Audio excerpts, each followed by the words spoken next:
Scheduled power maintenance isasagawa sa NAIA Terminal 3. Dahil dito humihingi ang pamunuan ng paliparan ng pag-unawa sa mga pasahero.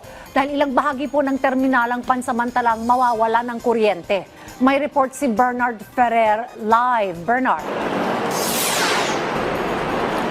Dayan, tama ka dyan, magkakaroon ng scheduled power maintenance sa NAIA Terminal 3. Kaugnay nito, pinapalalahanan ang mga pasahero na posibleng makaranas ng panandaliang abala sa ilang serbisyo sa loob ng terminal.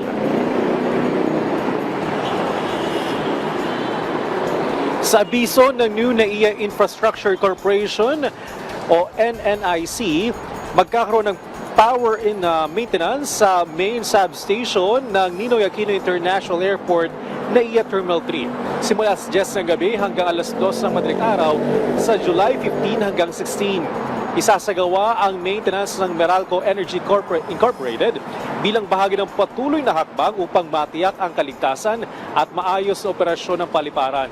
Kaugnay nito, pansamantalang mawawala ng kuryente ang ilang bahagi ng terminal upang maisagawa ng ligtas ang maintenance work.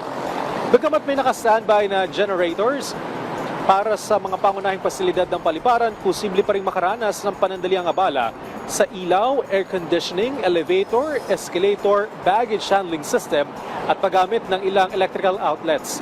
Tiniyak ng NNIC na gagawin nilang lahat upang mabawasan ang abala sa mga pasahero at airport personnel.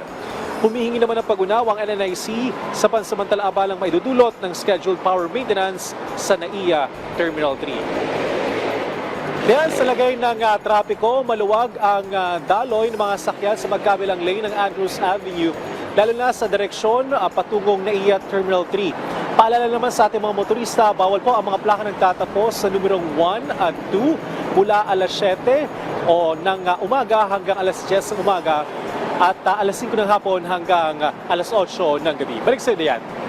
Maraming salamat, Bernard Ferrer.